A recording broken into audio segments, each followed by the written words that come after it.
بعد از شکایت یک وکیل مجلس محلی از رفتار کارمندان میلیسا، وزارت امور داخلی تاجیکستان این وکیل از ناحیه شهرینو را به دروغگویی متهم کرد.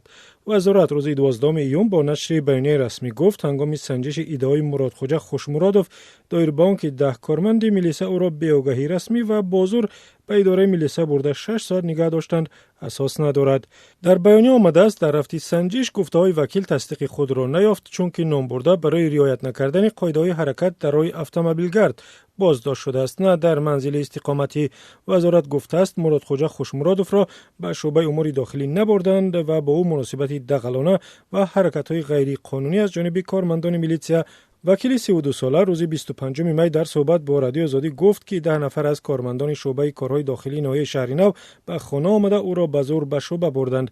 با گفته خوشمرادوف وقتی سبب را پرسید ماموران میلیسا دشنام داده و از گریبانش گرفته بردند.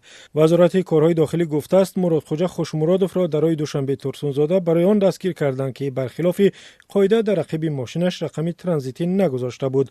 حادثه روز 20 می رخ داده است.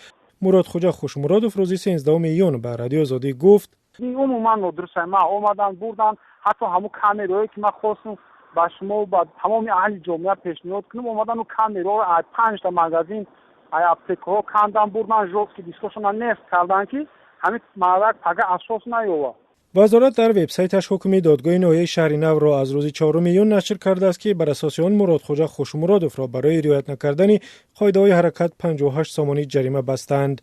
مراد خوجا خوشمرادوف که حقوق شناسی خوانده است اعتراف کرد در واقع حادثه جای داشت ولی مسئله به قول او فراتر از یک رقم ماشین است و به شکایت‌های او از محلگرایی و مقام وکیلی وی رابطه دارد. مصاحب رادیو آزادی را که 7 سال افسر میلیسا بوده است به اطلاع وزارت کارهای داخلی سال 2014 برای عملی که به شأن و اعتبار کارمندان مقامات کارهای داخلی داغ می‌آورد از کار راندند. رهبرانش در آن زمان گفتند که او گویا از کسی و برای چیزی پول گرفته است.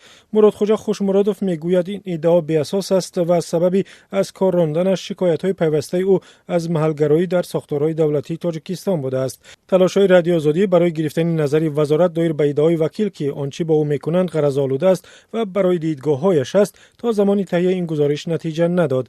عین زمان دادستانی ناحیه شهرینو نیز بعد از مراجعت مراد خوجا خوشمرادوف تحقیق در این زمینه را ادامه می‌دهد که تا کجا عملکردهای کارمندان میلیسای ناحیه نسبت به وکیل که از حق دخل ناپذیری برخوردار است قانونی بودند.